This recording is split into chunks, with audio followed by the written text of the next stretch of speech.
Na sequência, nós vamos convidar mais um palestrante, que é graduado em Economia pela Unesp de Jaboticabal, com mestrado e doutorado em Solos e Nutrição de Plantas pela Exalc, realizou pós-doutorado pela Universidade Estadual da Carolina do Norte, é pesquisador da Embrapa Soja Londrina e atua como orientador junto aos programas de pós-graduação em Microbiologia e Agronomia da Universidade Estadual de Londrina. Suas principais linhas de pesquisa são bioindicadores de qualidade de solo, fixação biológica de nitrogênio e tolerância à seca. Ele vem falar sobre inoculação, reinoculação e coinoculação do sistema de produção de soja. Está aqui conosco Marco Antônio Nogueira, da Embrapa Soja Londrina. Por favor, deem uma salva de palmas a ele.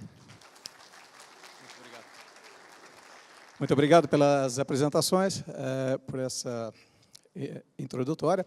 Quero agradecer aqui ao convite da Absolo por participar desse evento. É uma honra para mim estar aqui. É um prazer encontrar colegas de turma, de mestrado, de doutorado e da graduação. Em especial está aqui a minha orientadora, né, a doutora Elke Cardoso, lá da Exalc. Se eu estou aqui hoje, em grande parte é a responsabilidade da professora Elke. Agradeço muito, sempre serei agradecido a você, Elke. Muito obrigado. Então, pessoal, estamos aqui para falar um pouco sobre uma questão que a gente já trata há muito tempo, né? A soja, desde que chegou no Brasil e passou a ter importância econômica nos anos 60, já se faz uso de inoculantes. Só que o sistema de produção evolui muito, vocês sabem, o exemplo disso a gente está vendo nesse fórum aqui, né? E muitas vezes nós estamos usando o inoculante como a gente usava nos anos 80, nos anos 90, tá certo? E algumas práticas que evoluíram com o sistema de produção de soja podem estar sendo, em algumas situações, incompatíveis com a forma com que a gente está fazendo inoculação. E aí a gente não está vendo, às vezes, a resposta que a gente almeja fazendo a inoculação da soja, né? Muito bem. Quando a gente fala em soja, a gente fala em proteínas, né? 36, 38, até 40% dos grãos da soja é composto de proteína, todos nós sabemos. Só para a gente cortar aqui a conversa e adiantar um pouco, o fato de a gente não usar fertilizante nitrogenado na cultura da soja e basear apenas na fixação biológica do nitrogênio, isso traz, o produtor brasileiro deixa de gastar, deixa de consumir 15 bilhões de dólares anuais. Né? Se a gente tivesse que colocar o nitrogênio ali para produzir, por exemplo, 5 toneladas por hectare de grãos de soja, nós teríamos que colocar ali quase 1,5 toneladas de ureia. Não teríamos condições de suprir esse nutriente. Felizmente, a gente consegue suprir isso a um baixo custo, um custo muito baixo, e talvez por isso, muitas vezes, a gente não valoriza a prática da inoculação, porque uma dose de inoculante acaba custando muito pouco. Né? E, às vezes, quando a gente não valoriza esse produto, a gente acaba não usando muito adequadamente. Muito bem. Recentemente, né, a gente recebeu esses dados aqui da Associação Nacional dos Produtores e Importadores de Inoculantes, a ANPI, e eles fizeram uma encomenda de uma pesquisa que mostra que a taxa de inoculação média no país é da ordem de 78%, chegando mais de 90% em algumas regiões, próximo a 60% em outras. No Paraná, nós fizemos uma avaliação lá entre 600 produtores, junto com a Emater local, e percebemos que 60% dos produtores usavam inoculante, dos quais metade usava de forma incorreta. Ou seja, não usava o que nós chamamos de boas práticas de inoculação. Ou seja, 60% usavam inoculante. No entanto, só metade disso estava fazendo a inoculação como deve ser feita para a gente conseguir o máximo de benefício da inoculação e do inoculante, né? Então, a adoção de inoculante no Brasil, de uso de inoculante no Brasil, já vem de longa data, né? Esse gráfico aqui mostra uma evolução da adoção. Claro que tem aumento de área envolvido, né? Ali dos anos 2000 até 2010, ali ficou mais ou menos estagnado entre 25 milhões de doses, 28 milhões de doses, e de 13 e 14 para cá a coisa começou a subir. Por quê? O que aconteceu em 13 e 14? 13 e 14 a gente lançou a tecnologia da co-inoculação e voltamos a falar pesadamente em inoculação, direto, nos vários fóruns, nos mais variados eventos técnicos e fazendo ampla divulgação da importância da inoculação, né, que muitas vezes estava sendo negligenciada. E, por conta da co-inoculação, o agricultor começou a ver mais vantagens ainda, né? Então, as vendas de inoculantes acabaram aumentando, sendo que, na última safra, somente entre as afiliadas da AMPS já chegaram a cerca de 60 milhões de doses. Estima-se que, somando todos os produtores, inclusive os não associados à AMP, esse número chegue a 78 milhões de doses de inoculantes Brasil afora. É um número impressionante, né? Que isso não tem dimensão como essa mundo afora. Nós é que temos tamanha escala de produção, tamanho número de adoção dessa tecnologia, que contribui pesadamente para a sustentabilidade do nosso sistema de produção, né? Isso se deve a quê? A esse sucesso da inoculação no Brasil, né? A pesquisa, a legislação e a capacidade industrial. As três coisas, pessoal, andam juntas no Brasil. E isso é extremamente salutar, né? De 2 em 2 anos, a gente se reúne numa reunião que se chama RELARE, Reunião da Rede de Laboratórios para Recomendação de Estirpes de micro-organismos de interesse agrícola, né, chamada RELARE. E lá a gente delibera a indústria, a pesquisa e os representantes do Ministério da Agricultura para elaborar instruções normativas que regulam o que deve ter o inoculante microbiano, qual a concentração mínima, qual o tempo de longevidade, contaminação tolerada. Então, tudo isso vem evoluindo e muito e contribui para nós termos no Brasil um dos inoculantes de melhor qualidade no mundo, certo? E essas instruções, essas conversas dessas reuniões também, define-se que apenas algumas estirpes, as mais eficientes, são aquelas que devem estar presentes nos inoculantes, no caso aqui a base de bradyrhizóbio, né, com concentração mínima de 10 a 9, 1 bilhão de células por grama ou ml de inoculantes. Não pode haver contaminantes em diluições acima de 100 mil, né, e assim sucessivamente, várias recomendações, né, e exigências para que nós tenhamos um inoculante de excelente qualidade, que a gente possa obter os benefícios do processo de inoculação, né? Então, mesmo assim, pessoal, muita gente acaba não usando o inoculante no momento da semeadura. Por quê? Ele percebe que áreas ali no Paraná, nós temos áreas com mais de 50 anos de cultivo de solo. Nós temos uma população estabelecida de risóbios no solo altíssima, da ordem de 1 milhão por grama de solo, né? Então, mesmo que não use inoculante no momento da semeadura, mais cedo ou mais tarde, formam-se nódulos, a planta vem bem, e o cara não percebe que ele deixou de ganhar, né? Esse exemplozinho clássico aqui, eu gosto de mostrar nas minhas palestras, é o seguinte: um ensaio que a gente fez lá na Embrapa Soja, numa área que a gente chama de área velha de cultivo de soja, né, que a gente já tem uma população estabelecida no solo das bactérias fixadoras, da ordem ali de 100 mil células por grama de solo, tá? Na safra 12 e 13, variedade BRS 295RR, lá em Londrina. A barra da esquerda mostrando a produtividade da soja sem inocular. Colhemos lá 4.600 quilos por hectare. Está ruim? Não. Média nacional aí está 3.360, né? 4.600, o cara está colhendo, está achando que está colhendo bem. A barra da direita, no entanto, a única diferença para a barra da direita é que ela recebeu 2 doses de inoculante turfoso no momento da semeadura. Colhemos 500 quilos de soja a mais. Ou seja, investimos o preço de uma garrafinha d'água dessa aqui, né, para colher 500 quilos de grãos de soja. Vale a pena inocular anualmente? Vale a pena inocular anualmente, né? Só que temos que inocular adequadamente, temos que adotar as boas práticas de inoculação, né? Uma outra questão que volta e meia vem à baila, a questão de exigência de nitrogênio na soja, né? É uma planta que é altamente demandante por nitrogênio, mas que a fixação biológica do nitrogênio dá conta se a gente fizer a lição de casa direito, se a gente der chance para a bactéria sobreviver e cumprir o seu papel. Às vezes não está dando conta porque a gente está matando a bactéria, né? Então, nesse caso aqui, por exemplo, um ensaio mostrando ali, um dos argumentos, por exemplo, é que para altos níveis de produtividade, a FBN não dá conta, né? E que seria necessário fazer uma complementação de nitrogênio tardiamente, em determinadas fases, seja via cobertura na fase, com ureia sólida ou cobertura com aplicação foliar, né?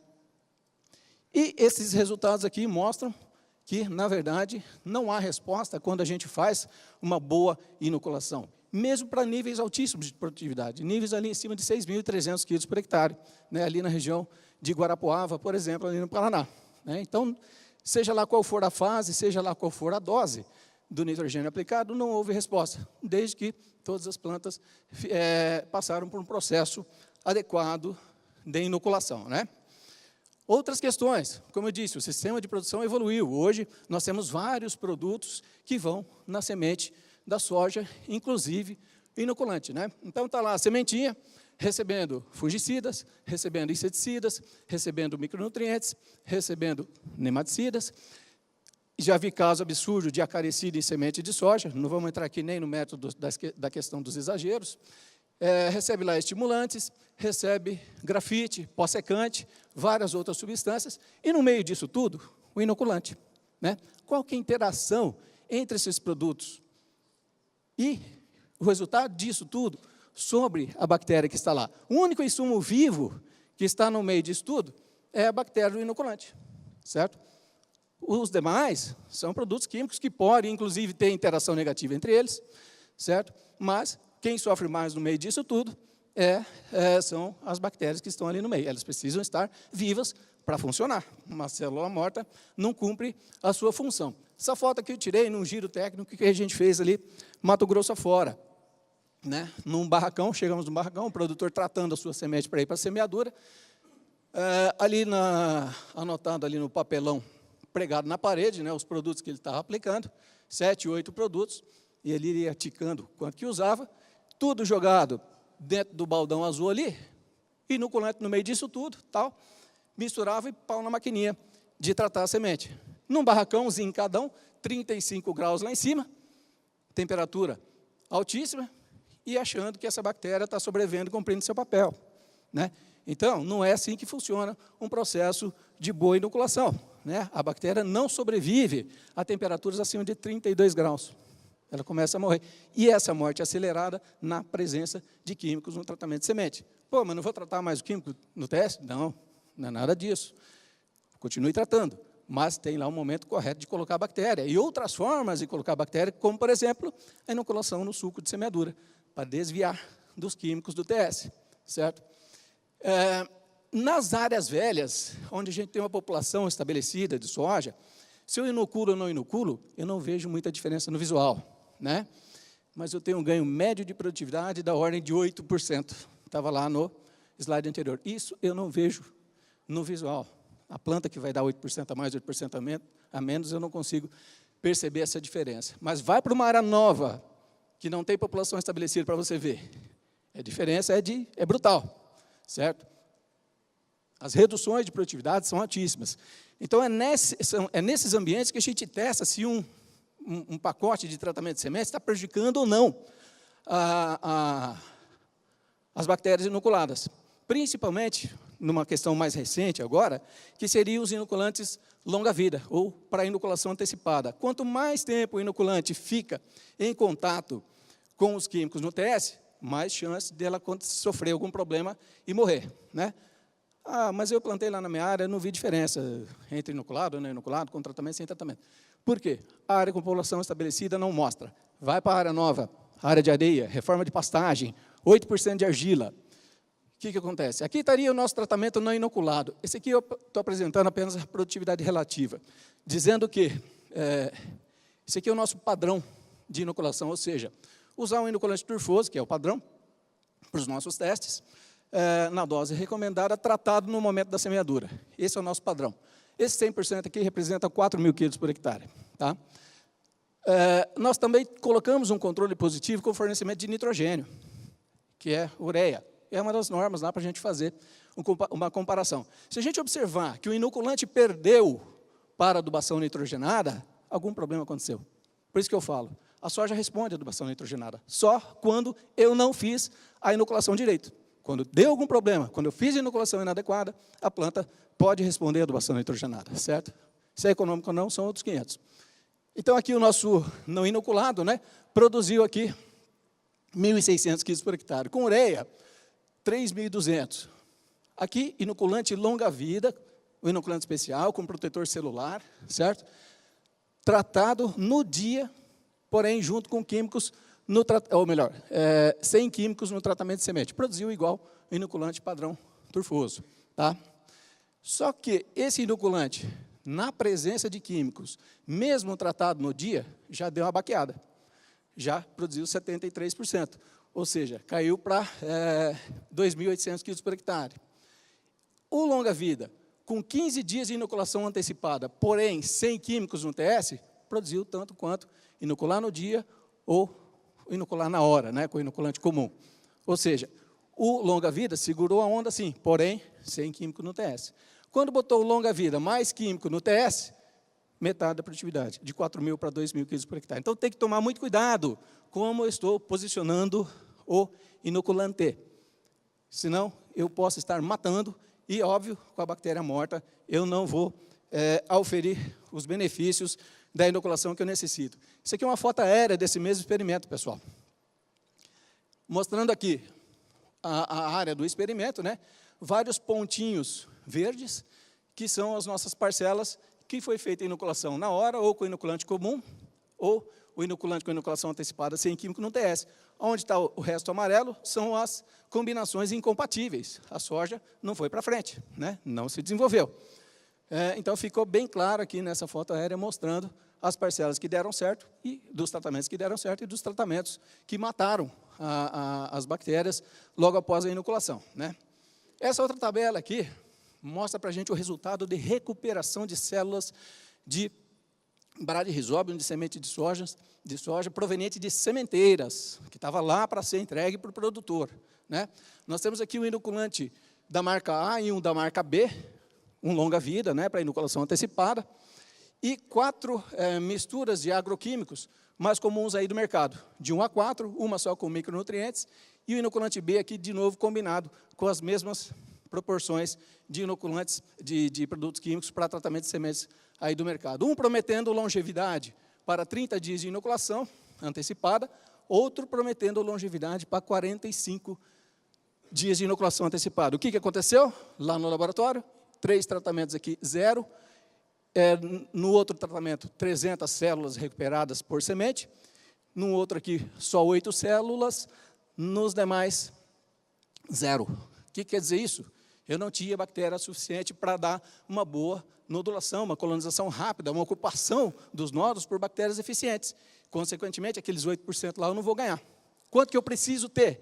Pelo menos 80.000 a 100.000 células recuperáveis por semente de soja no momento da semeadura. Quanto que eu coloco?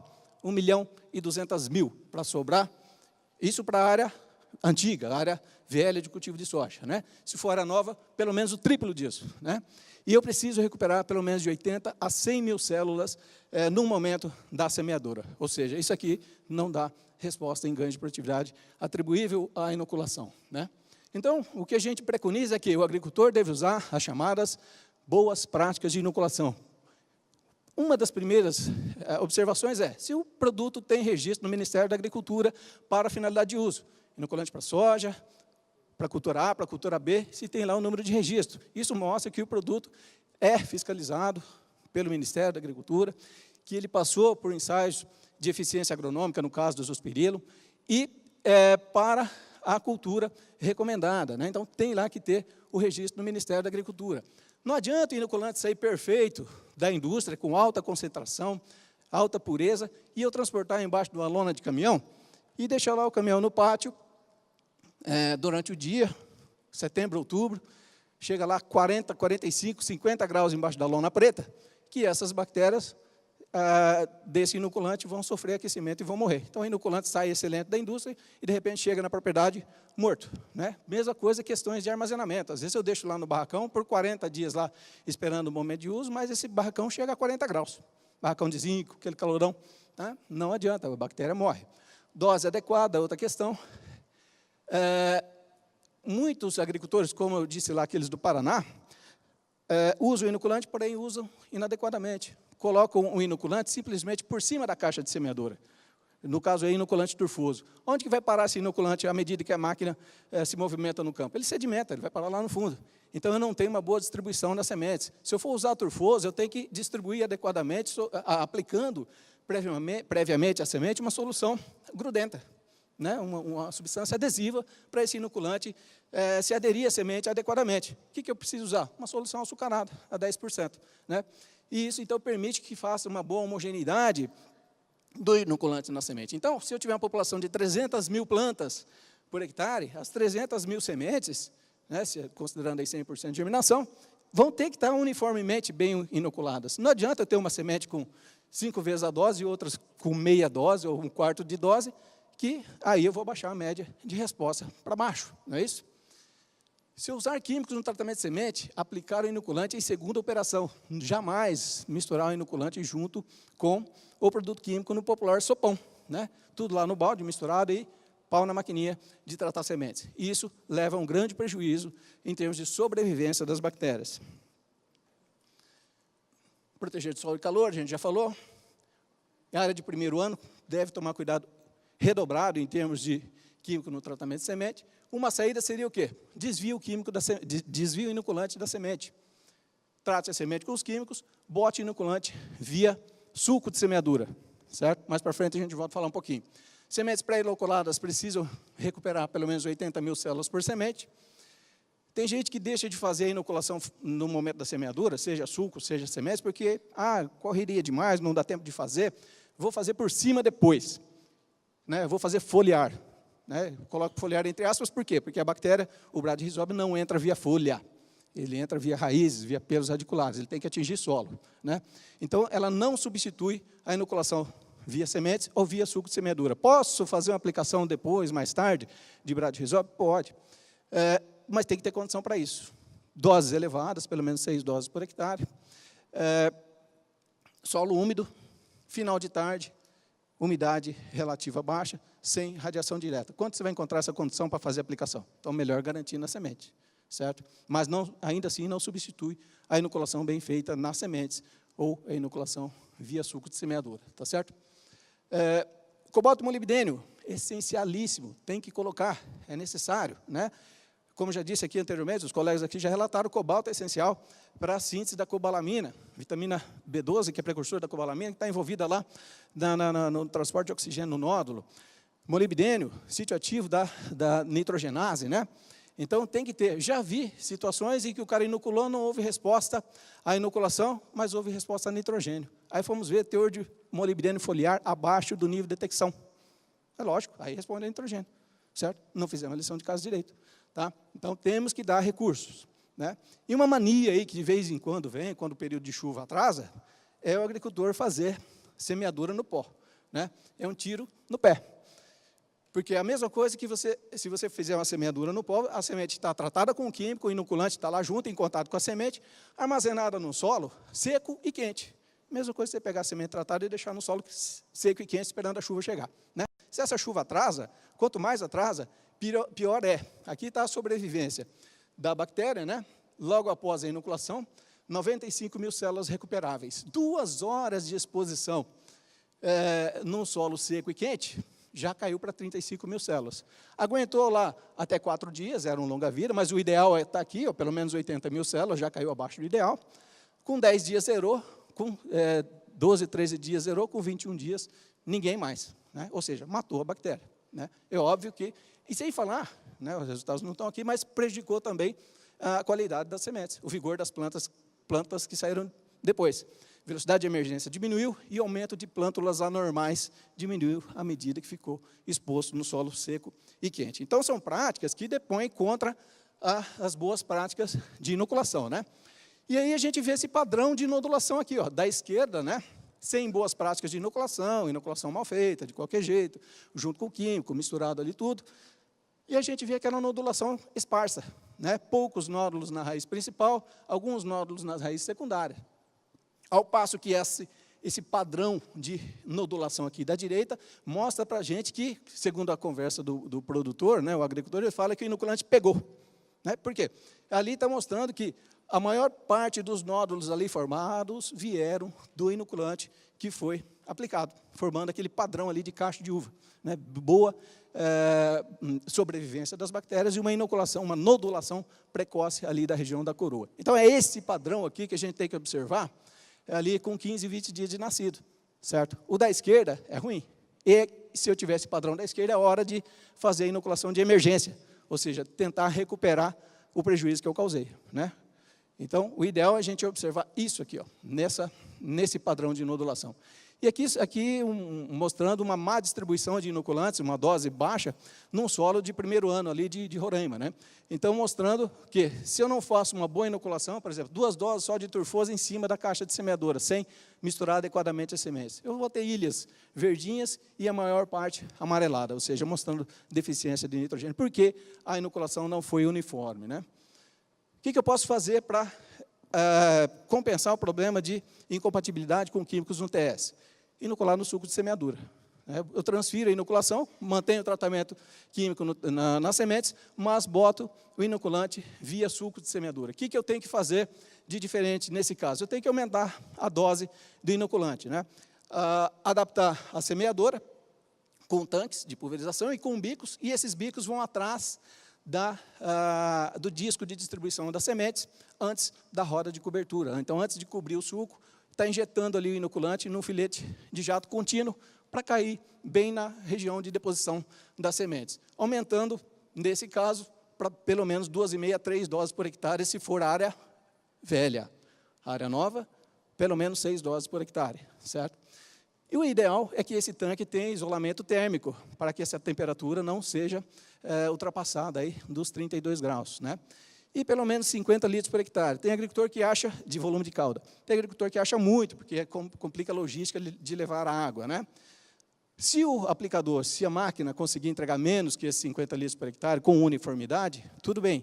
Contanto que, quanto menos calda eu uso, mais tempo ela vai ficar armazenada aqui no tanque, contanto que não ultrapasse os 32 graus, né? Então, quanto mais cedo eu acabo com essa calda, eu renovo a água, eu vou botar água fresca sempre. Então, temperatura crítica, 32 graus. Passou isso, começa a matar a bactéria, tá bom? Vamos adiante. Então, são pequenas coisinhas que a gente tem que observar para melhorar o sistema, né? Então, espero tê-los convencidos de que a inoculação em si já traz grandes benefícios. Mas hoje mesmo eu estava falando com os colegas aqui, a gente deve parar de falar em inoculação. Por quê? Porque a gente tem coisa melhor. Hoje a gente tem a co-inoculação, que é o uso de uma segunda bactéria no sistema de produção de soja, que é o Azospirillum brasilense, né? Os ensaios para registro do Azospirillum que a gente desenvolveu mostra que, fazendo somente a inoculação anual, nós temos um ganho médio de produtividade de 8% na soja. Isso aqui, média de 4 ensaios lá no Paraná. Juntando o Azospirillum no sistema, esse ganho de produtividade foi para 16%. Para feijoeiro, chegou a 20%. Tá certo? O que acontece? O que a gente constata quando a gente junta Azospirillum ao Bradyrhizobium no sistema de co-inoculação? Nós temos uma nodulação precoce. A planta nodula mais. Isso aqui é a dinâmica de formação do nódulos de 15 a 30 dias depois da emergência. Em amarelo, só inoculado com o Bradyrhizobium, sai lá com 35 miligramas, 38 miligramas de nódulos por plantas e chega lá aos 30 dias com cerca de 85, 90 miligramas. Com o Azospirillum, nós chegamos lá com 30 dias com 150, quase 160 miligramas de nódulos secos por planta, ou seja, eu tenho mais fábrica de nitrogênio na raiz da planta na presença do Azospirillum, né? Por que o Azospirillum faz? O professor Paulo mostrou lá efeito hormonal, né? De alguns hormônios estimulando ramificação radicular, né? Olha aqui o que o Azospirillum faz. Também faz aumento, uma ampliação do sistema de raízes, né? Se a gente der um destaque aqui para essa região, a gente vê que a presença do Azospirillum induz muito a formação de raízes secundárias, né? E, além disso, é por aqui que vão entrar os Bradyrhizobium, né?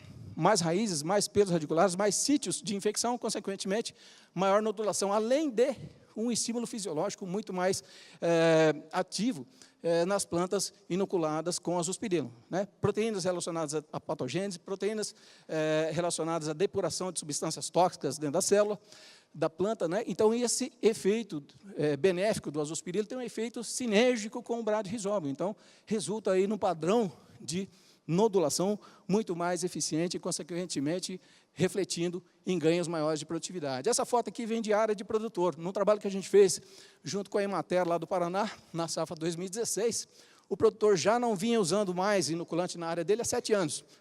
E para ele estava tudo bem, porque nodulava, ele estava colhendo relativamente bem, certo? E aí, no trabalho feito com um técnico que o assistia, ele foi convencido a fazer um lado a lado, né, na propriedade, e mostrando lá para ele os resultados desse sistema de coinoculação. Então, já ali com 30, 35 dias depois de nascido, as plantas coinoculadas, ou melhor, as não inoculadas, tinham, em média, 31 nódulos por planta. Um número bom, não é um número ruim, é uma nodulação boa. Mas as coinoculadas estavam lá com 55 nódulos por planta, certo? Mas, como eu brinco com o pessoal, a cooperativa não recebe nódulo. A cooperativa quer grãos, né? O importante é entregar resultado. Na hora da colheita, 4.500 quilos por hectare no coinoculado contra 3.500 quilos por hectare no não inoculado. Um ganho de produtividade de 29% em área de produtor, certo? Ah, mas uma área só, é muito pouco, tá?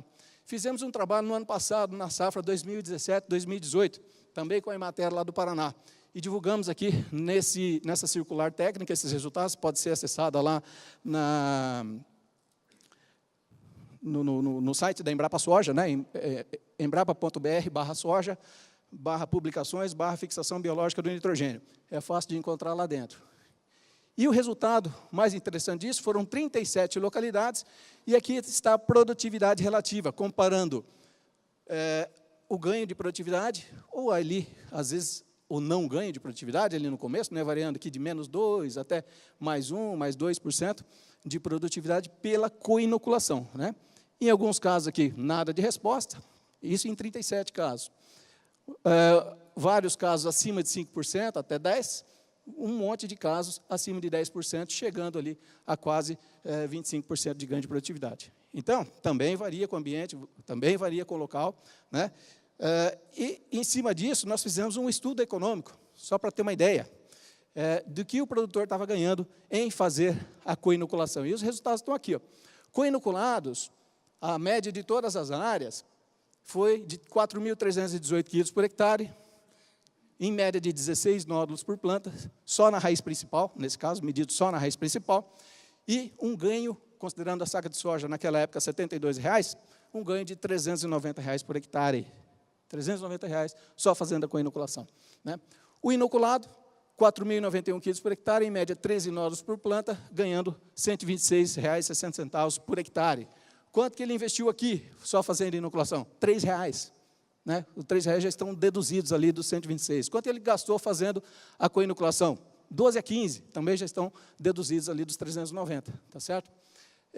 E sem inoculante, colhendo 3.983 quilos por hectare. Todas as áreas tradicionais de cultivo de soja lá do sudoeste do Paraná. Naquele ano, a média de Brasil foi 3.385 e a média do Paraná foi 3.508, tá certo?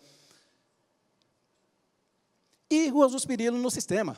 O azospirilo não precisa ficar limitado só à cultura da soja, ele pode vir em outras culturas que entram no sistema de produção de soja, como o milho, né? Vejam aqui o padrão dessa foto, à esquerda, o padrão de raízes das plantas em condições de campo, inoculadas com azospirilo, e da direita, sem inoculação. Padrão de espigas de milho, né? Em cima aqui, com azospirilo, e embaixo, sem azospirilo. Então, é possível a gente ter altos níveis de produtividade, e esses níveis aumentarem ainda mais na presença do azospirilo inoculado na cultura de milho, por exemplo, em sucessão à soja, onde é possível, né? Em trigo também, ganhos de produtividade, efeitos sinérgicos com o nitrogênio aplicado, né? Ganhos de produtividade em cima dessas culturas, em razão de que o azospirilo estimula raízes, né? E esse estímulo de raiz aumenta, inclusive, a eficiência de uso de fertilizante nitrogenado, né? Somos contra o uso de fertilizante nitrogenado? Não. Vamos ao fertilizante nitrogenado nas culturas que necessitam, certo? Inclusive, aumentando a eficiência de uso, como no milho, como no trigo, como na braquiária, por exemplo. Na braquiária, tanto a rusiziensis quanto a brisanta, sem azospirilo e com azospirilo. O manequim da foto sou eu, estava mais gordinho na época, certo? Mas a diferença está mostrando que, sem azospirilo, braquiária na minha cintura. Com azospirilo, braquiária na altura do umbigo, tá certo? Lançamos também essa tecnologia, esperamos aí que boa parte das pastagens degradadas com braquiária, Brasil afora, recebam o estímulo para serem renovadas e usando azospirilo, né? Quais foram os principais resultados do uso do azospirilo na braquiária? Aumento de parte aérea, de massa de parte aérea de 15%, aumento do teor de nitrogênio, que isso nada mais é proteína na folha, de mais 10% no final, somando aumento de massa e aumento de concentração de proteínas, uma produção total de 25% mais de proteínas. Para quem está integrando o sistema, pessoal, integração lavoura-pecuária, ofertar um material mais proteico para o gado depois, ou mesmo que não use isso para o gado, mas para a formação de palhada, para a formação de matéria seca, para proteger o solo, para imobilizar carbono, para melhorar a física, a química e biologia, é um instrumento fantástico, que a gente precisa usar cada vez mais. Olha aqui, com azospirilo à esquerda e sem azospirilo à direita. Veja a diferença de padrão, cobertura de solo, né? As plantas com azospirilo já cobrindo, já fechando o solo. Quem tiver curiosidade, quem tiver possibilidade, tem um plot lá na exposição de Londrina que está acontecendo essa semana. Tem lá plot lado a lado com azospirilo e sem azospirilo. Vocês precisam ver a diferença do plot. Detalhe, o azospirilo que foi aplicado no ano passado. Para demonstração no ano passado, na implementação dos plots no ano passado, deixaram esse ano uma diferença absurda, com maior produção de massa e maior produção de sementes da braquiária, que foi inoculado no ano passado, esse ano ela está lá crescendo muito mais abundantemente, e a feira vai até domingo dessa semana lá em Londrina, quem tiver oportunidade, eu recomendo. E o azospirilo, então, ele deve passar a fazer parte do sistema de produção de soja, né? Desde o início ali da semeadura da soja, com a co-inoculação, uma co-inoculação bem feita, né, dando chance para a bactéria responder, né, protegendo das intempéries, das substâncias que possam ser incompatíveis com essas bactérias, tanto o azospirilo quanto o bradyrhizobium, né. Entrou um trem diferente aqui, não era para estar aqui, não. Parece algodão, é uma desconfiguração. Mas vamos lá. Essa soja cumprindo o ciclo, sendo colhida e, na sequência, vindo uma outra cultura em sucessão, como o milho, e nesse caso o milho consorciado com braquiária, inoculados com azospirilo, e esse milho cumprindo seu ciclo, a gente entra com a colheita, a biomassa da braquiária ficou lá, depois pode ser pastejada, tirar mais uma safra de gado ali em cima disso, né, um ciclo de gado, ou simplesmente dessecar e semear soja novamente, melhorando o sistema como um todo, né? Então, o azospirilo também é uma ferramenta aí para o sistema de produção e não apenas para a soja, né? Tanto é que o sucesso do azospirilo tem sido tão grande nos últimos anos que, no ano de seu lançamento, em 2009, foram comercializadas aproximadamente 400 mil doses. Ali em 2012, chegou ali 2,5 milhões, ficou oscilando até 2015, quando a gente lançou a co-inoculação. No ano seguinte, já foram para 4 milhões de doses. No ano de 2017, já foram comercializadas, safra 17, 18, foram comercializadas 6 milhões de doses de azospirilo no Brasil afora. Isso só das afiliadas à Associação Nacional dos Produtores e Importadores de Inoculantes. Muito mais, estima-se ali uns 30% a mais, contabilizando todos os produtores de inoculantes Brasil afora. E a tendência é aumentar, não só na soja, mas nós temos aí 160 milhões de pastagens, e estima-se que uma boa parte dessas pastagens esteja num grau de degradação que perfeitamente pode usar o azospirilo para a recuperação dessas pastagens, certo? Só que a gente está passando por alguns riscos, pessoal. De vez em quando vem umas ondas, assim, uns modismos, que a gente não sabe de onde vem. O professor Cruciol, de manhã, falou que, no caso dos fertilizantes foliares, começou lá nos primórdios, lá, o pessoal misturando lá os produtos nos barracões, batendo tal, e aplicando nas lavouras, né? Não dava quase em nada, né? Hoje a tecnologia de produção dos foliares melhorou drasticamente, a indústria produz adequadamente, permite as compatibilidades e permite resultados interessantes de ganho de produtividade usando os foliares produzidos adequadamente. No caso dos inoculantes, parece que o pessoal está querendo vir para o contrário. De um sistema altamente organizado, indústrias altamente especializadas, com alta capacidade de produção de inoculantes de qualidade e concentração adequados, livre de contaminantes, o pessoal está partindo para fazer isso aqui, ó. Isso aqui é uma área de produtor ali no Mato Grosso, que a gente verificou uma produção de inoculante on-farm. Veja só o estado desse trem aqui, né? Só não entra rata e barata e pomba, porque o resto contamina tudo. Né? A medida de asepsia dele lá é uma tela de proteção de mosquito. Tá? Você acha que vai crescer alguma coisa que preste nisso aqui? Jamais. Né? E mesmo alguns sistemas de produção com um pouco mais de capricho, com tanquezinho inox e tudo mais, pessoal, nós temos recebido inoculantes lá na Embrapa Soja, inoculantes não, essa água suja aí, para fazer análise, e a gente encontra de tudo, menos bradyrhizobium, menos azospirillum, certo? Aliás, quem quiser mandar a amostra lá para a gente, nós estamos precisando, a gente quer, né? Deixa o meu contato aqui, vocês mandam amostras, se alguém tiver conhecimento, que a gente quer realmente fazer análises dessas amostras de produção on-farm para mostrar o que tem, certo? A gente encontra de tudo, menos bradyrhizobium. E nesse tudo, pessoal, a gente já encontrou Staphylococcus aureus, a gente já encontrou enterobactérias, a gente já encontrou Escherichia coli, e o mais preocupante, Acinetobacter baumannii, uma bactéria constantemente relacionada com problemas de infecção hospitalar, né? Bactérias patogênicas a humanos estão sendo multiplicados nesse sistema de produção on-farm aí. Cuidado, não entrem nessa, deixe com quem sabe fazer, né? Para finalizar, pessoal, fechando aqui, né? Só recapitulando o que a gente falou até agora, a fixação biológica é, sim, um dos pilares de sustentabilidade do sistema de produção de soja no Brasil, não há dúvidas disso. Dá conta, sim, de altas produtividades, desde que eu dê condições para essa bactéria trabalhar, né? Tem que dar condições de sobrevivência, condições para que ela trabalhe para a gente.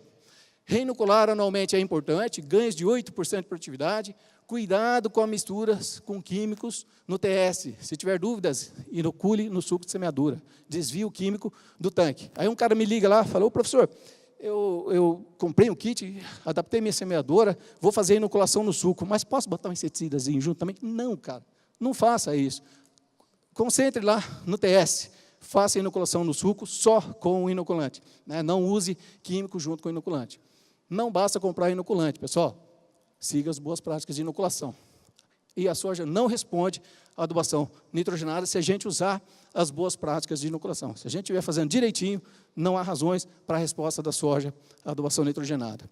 Se é bom com o bradyrhizobium, é melhor ainda com o azospirillum, com a coinoculação, ganhos de 16%, da ordem de 16% de produtividade, certo? Ajuda a melhorar o sistema, não só pela inoculação da soja, mas inoculação de outras culturas que fazem parte do sistema de produção de soja.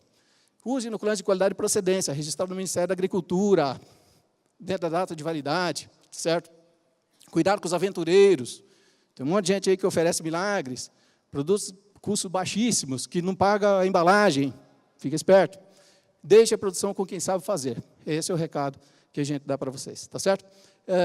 Muito obrigado pela oportunidade, muito obrigado pela atenção de vocês e me coloco à disposição de todos aqui. Muito obrigado.